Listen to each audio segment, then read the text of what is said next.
إني ألقى الإيناس في صومي وصلاتي ودعائي للرحمن وجميع الطاعات. إني ألقى الإيناس في صومي وصلاتي ودعائي للرحمن وجميع الطاعات.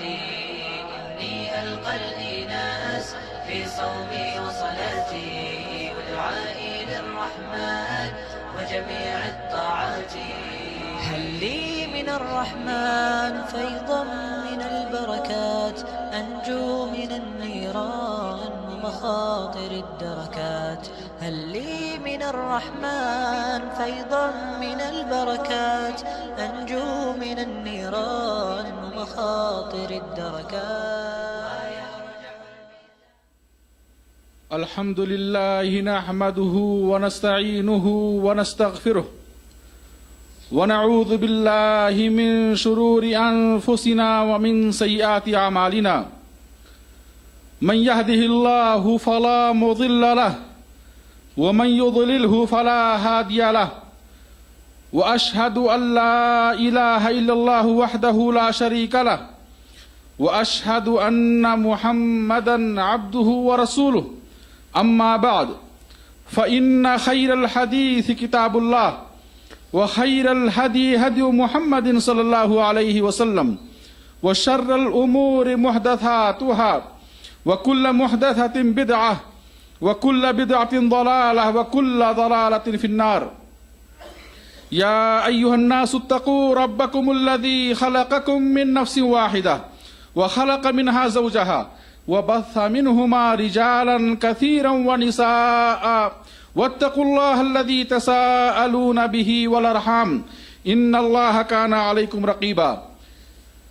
يا أيها الذين آمنوا اتقوا الله وقولوا قولا سديدا يصلح لكم أعمالكم ويغفر لكم ذنوبكم ومن يطع الله ورسوله فقد فاز فوزا عظيما. وقال سبحانه وتعالى من كان يريد العزة فلله العزة جميعا. وقال سبحانه وتعالى ولله العزة ولرسوله وللمؤمنين. برادران اسلام، محترم دینی و ملی بھائیوں، ہر انسان اس روئے زمین پر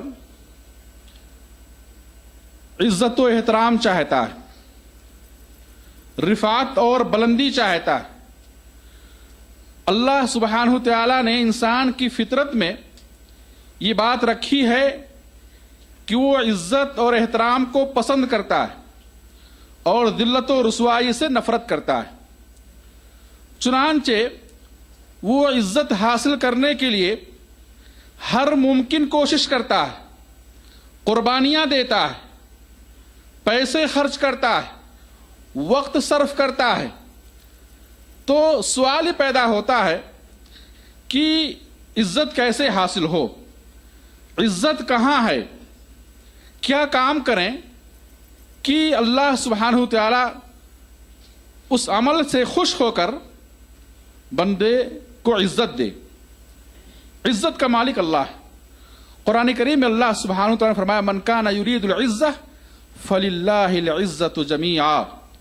تم میں سے جو شخص عزت چاہتا ہے تو یہ بات اچھی طرح جان لے کہ عزت کا مالک اللہ ہے۔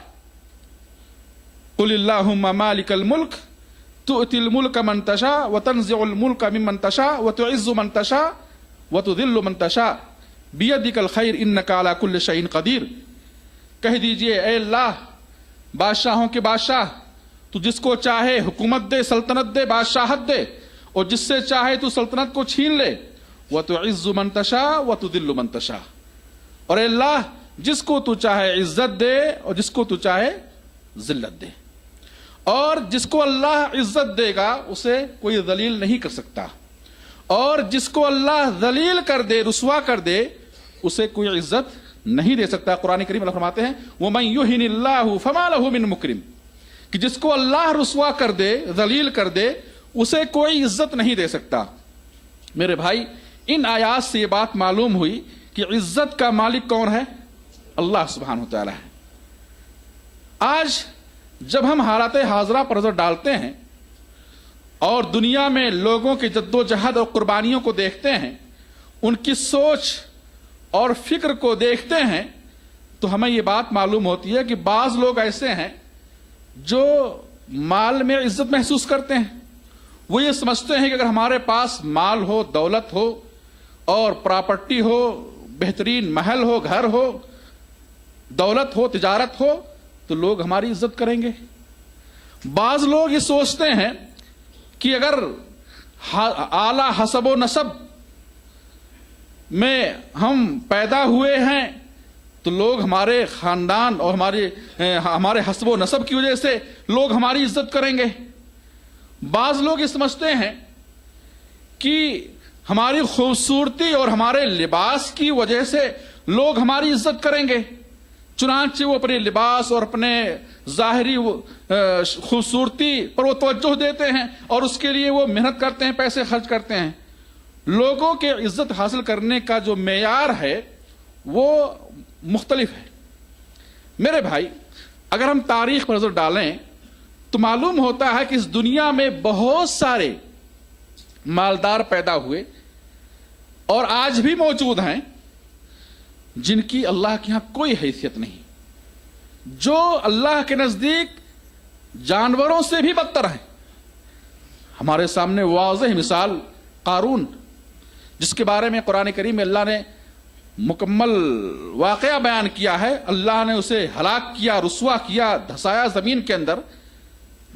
قارون کے پاس دولت کی کمی نہیں تھی، بڑا مالدار شخص تھا، اور قرآن کریم اللہ فرماتے ہیں کہ اس کے خزانوں کی چابیاں مضبوط پہلوان اٹھاتے تھے۔ آپ سوچیں، تصور کریں کہ خزانوں کی چابیاں اتنی ہوا کرتی تھیں کہ ان چابیوں کو اٹھانے کے لیے مضبوط پہلوان مردوں کی ضرورت پڑتی تھی۔ اس میں مخصوص لوگ تھے جو صرف چابیاں اٹھایا کرتے تھے۔ اور قرآن کریم اللہ نے کیا فرمایا؟ فَخَسَفْنَا بِهِ، ہم نے اسے دھسا دیا زمین کے اندر۔ معلوم کیا ہوا کہ دولت سے عزت نہیں ملتی ہے، لباس، ظاہری خوبصورتی یہ عزت کا سبب نہیں ہے۔ حدیث آپ فرماتے ہیں من لبس لباس الشہرہ البسہ اللہ یوم القیامہ لباس مذلہ، کہ جو شخص شہرت کا لباس پہنے گا، ایسا لباس پہنے کہ لوگوں میں اس کی ایک شہرت ہو، لوگ اس کے لباس کی تعریف کریں، مشہور ہو جائے، دکھاوے کے لیے، لوگوں میں ایک مقام پانے کے لیے اچھے لباس پہنتا ہے، البسہ اللہ یوم القیامہ لباس مذلہ، اللہ اسے قیامت کے دن ذلت کا لباس پہنائے گا۔ معلوم کیا ہوا کہ لباس بھی یہ عزت کا سبب نہیں، حقیقی عزت لباس میں نہیں ہے، حقیقی عزت لباس میں نہیں۔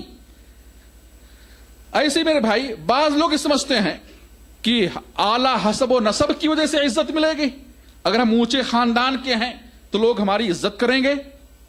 میرے بھائی، ہمارے آپ کے سامنے ابو لہب، نبی کا چچا ابو لہب اعلی خاندان کا تھا، نبی کے خاندان کا تھا، اس زمین میں سارے خاندانوں میں سب سے اعلی خاندان کا تھا، اور اللہ نے اسے دنیا کے اندر ذلیل کیا، رسوا کیا، اور ذلت کی موت سے اسے ہلاک کیا۔ ایسے ہی میرے بھائیوں، بہت سارے لوگ سمجھتے ہیں کہ لوگ ہماری قوت اور طاقت کی وجہ سے ہماری عزت کریں گے۔ دنیا میں کیسے کیسے پہلوان آئے جو پہاڑوں کو تراش کر گھر بنایا کرتے تھے، ایسے بھی لوگ تھے، اللہ نے انہیں دنیا کے اندر ذلیل کیا، رسوا کیا۔ تو سوال یہ پیدا ہوتا ہے کہ پھر عزت ہے کہاں؟ عزت کہاں ہے؟ عزت کیسے حاصل ہو؟ قرآن کریم میں اللہ سبحانہ فرماتے ہیں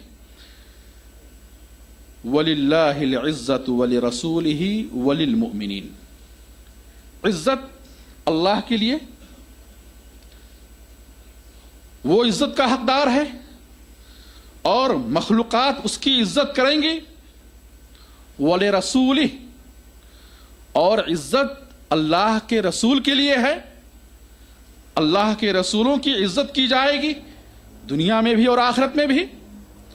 وَلِلْمُؤْمِنِينَ، اور عزت مومنوں کے لیے ہے، اہل ایمان کے لیے، جو اللہ اور اس کے رسول پر ایمان لانے والے ہیں، ان کے لیے عزت ہے. اللہ نے ان تین کے علاوہ کسی اور کے لیے عزت نہیں رکھی ہے. عزت اللہ کے لیے ہے, اللہ کے رسول کے لیے ہے اور اہل ایمان کے لیے ہے. جو اللہ پر ایمان لائے, جو اللہ کو ایک مانتے ہیں, اللہ کو ایک جانتے ہیں, ایک اللہ کے آگے جھکتے ہیں, ایک اللہ کو پکارتے ہیں, اپنے خالق, اپنے مالک, اپنے رازق, اپنے حاکم کے آگے جھکتے ہیں, اس کی شریعت پر عمل کرتے ہیں, اس کے بھیجے ہوئے رسول پر ایمان لاتے ہیں اور اس کی بھیجی ہوئی کتاب پر ایمان لاتے ہیں, اس پر عمل کرتے ہیں, میرے بھائی ان کے لیے عزت ہے. اس آیت سے بات معلوم ہوئی کہ جو ایمان سے ہٹے گا, اسلام سے ہٹے گا اور اسلام کے علاوہ کہیں اور عزت تلاش کرے گا تو وہ عزت نہیں پائے گا, وہ عزت نہیں پائے گا. قرآن کریم میں اللہ فرماتے ہیں الذین یتخذون الکافرین اولیاء من دون المؤمنین ایبتغون عندهم العزہ فإن العزۃ للہ جمیعا. جو کافروں کو چھوڑ کر, جو مومنوں کو چھوڑ کر کافروں کو اپنا آئیڈیل, اپنا محبوب, اپنا پسندیدہ اور اپنا دوست بناتے ہیں اور مومنوں کے وضاقتہ اور ان کے رہن سہن اور ان کی صحبت میں رہنے کو وہ حقارت اور ذلت سمجھتے ہیں اور کافروں کے پاس بیٹھنے کو عزت سمجھتے ہیں, مومنوں کے لباس کو وہ حقیر سمجھتے ہیں, کافروں کے لباس کو وہ قابل احترام سمجھتے ہیں, مومنوں کے وضاقتہ کو وہ حقیر اور معمولی سمجھتے ہیں اور کافروں کے وضاقتہ کو اور ان کے فیشن کو باعث عزت سمجھتے ہیں. اللہ کہتے ہیں الذین یتخذون الکافرین اولیاء من دون المؤمنین, کہ جو مومنوں کو چھوڑ کر کافروں کو اپنا محبوب, اپنا آئیڈیل, اپنا اسوہ, اپنا نمونہ مانتے ہیں, بناتے ہیں اور ان کے کلچر کو, ان کی ثقافت کو, ان کی تہذیب کو, ان کے رہن سہن کو, ان کے اٹھنے بیٹھنے کو, ان کے لباس کو, ان کے وضاقتہ کو وہ اپنے لیے پسند کرتے ہیں اور مومنوں کے طریقے سے ہٹ جاتے ہیں. اللہ کہتے ہیں ایبتغون عندهم العزہ, یہ کافروں کے لباس اور ان کے وضاقتہ اور ان کے رہن سہن, ان کی ثقافت, ان کی تہذیب میں عزت تلاش کر رہے ہیں. یاد رکھیں فإن العزۃ للہ جمیعا, عزت مکمل طور پر اللہ کے لیے ہے. وہ جس کو عزت دینا چاہے گا اسے عزت دے گا, جس کو ذلیل کرنا چاہے گا اسے ذلیل کرے گا. کس کو وہ عزت دے گا؟ اس نے عزت رکھی ہے اپنی ذات کے لیے, اپنے رسول کے لیے اور ان بندوں کے لیے جو اس پر ایمان رکھتے ہیں, جو اس پر ایمان لائے ہیں.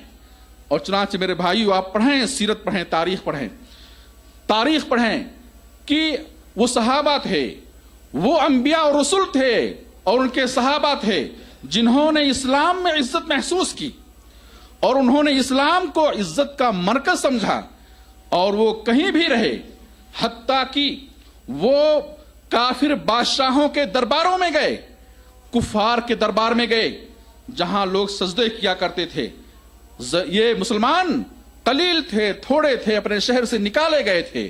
آپ پڑھیں حبشہ میں جب چند مسلمانوں نے مکے سے حبشہ ہجرت کیا, چند صحابہ نے مکے سے حبشہ ہجرت کیا, چند مسلمان تھے جن کا وطن ان کے لیے تنگ ہو گیا تھا اور مکے والے ان کو نکلنے پر مجبور کر دیے تھے. اور جب یہ حبشہ پہنچے, نجاشی بادشاہ کے دربار میں انہیں بلایا گیا اور وہاں دیکھا کہ اس بادشاہ کے درباری جب یہاں آتے ہیں سارے لوگ پہلے سجدہ کرتے ہیں, پھر بادشاہ کے سامنے کیا کھڑے ہو کر کے ادب و احترام سے پھر کیا بیٹھتے ہیں. یہ جعفر بن ابی طالب نے کہا لا نسجد الا للہ, لا نسجد الا للہ, ہم اللہ کے سوا کسی کے آگے سجدہ نہیں کرتے. دیکھیں چند صحابہ تھے, کمزور تھے اور اجنبی تھے اور مکے سے نکالے گئے تھے اور بادشاہ کے دربار میں حاضر ہوئے ہیں اور وہاں سارے درباری وہاں سجدہ کر کے بیٹھتے تھے. انہوں نے کہا لا نسجد الا للہ, ہم تو صرف اللہ ہی کے آگے سجدہ کرتے ہیں, اللہ ہی کے لیے جھکتے ہیں. یہ عزت ہے. وہ صحابہ تھے, وہ ہمارے اسلاف تھے جنہوں نے اسلام میں عزت محسوس کی.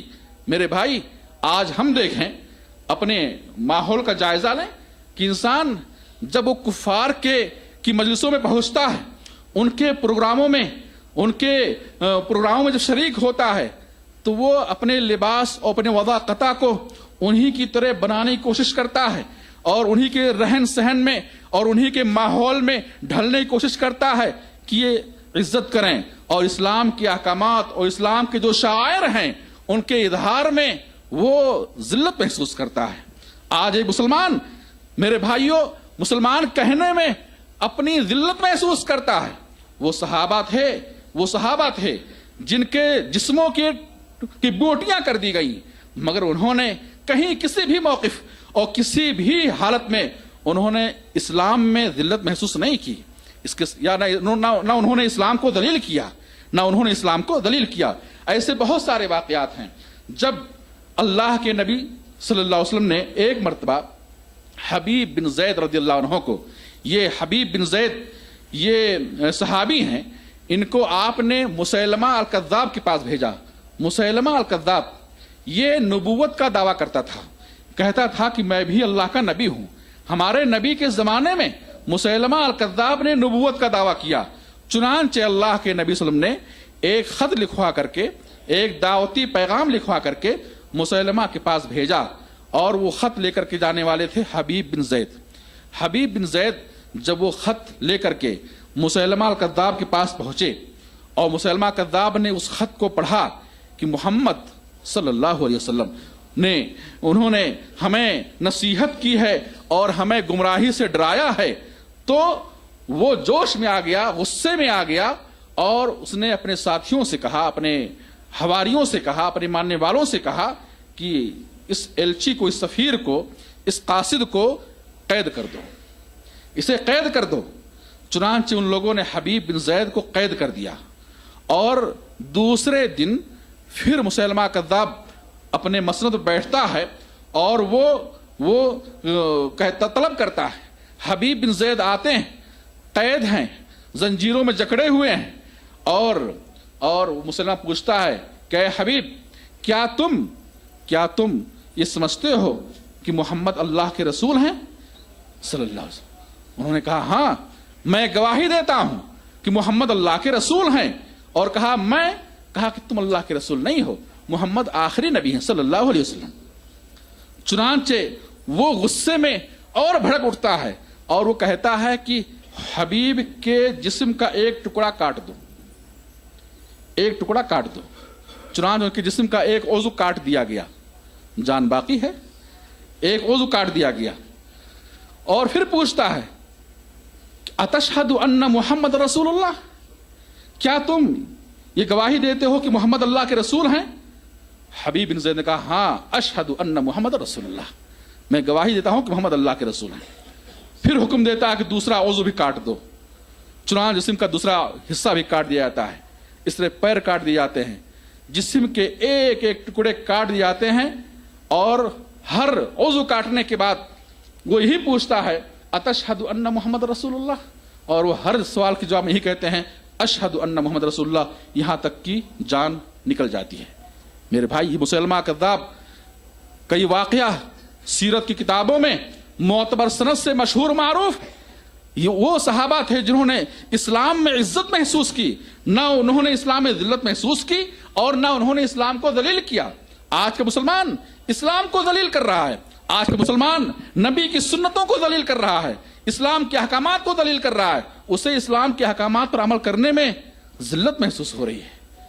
میرے بھائی، آپ پڑھیں سیرت. بخاری کے اندر یہ واقعہ موجود ہے کہ عمر فاروق رضی اللہ تعالی عنہ نے چند صحابہ کی ایک فوج کو کسریٰ کے پاس بھیجا اور اس فوج کا گورنر مقرر کیا نعمان بن مقرن کو. اور پھر جب یہ صحابہ کی فوج کسریٰ کے پاس پہنچتی ہے تو کسریٰ گورنر 40,000 کی فوج لے کر کے مقابلے میں میدان میں آتا ہے. 40,000 کی فوج لے کر مقابلے میدان میں آتا ہے اور وہ پوچھتا ہے کہ تم لوگ کون لوگ ہو؟ من انتم، کہ تم کون لوگ ہو؟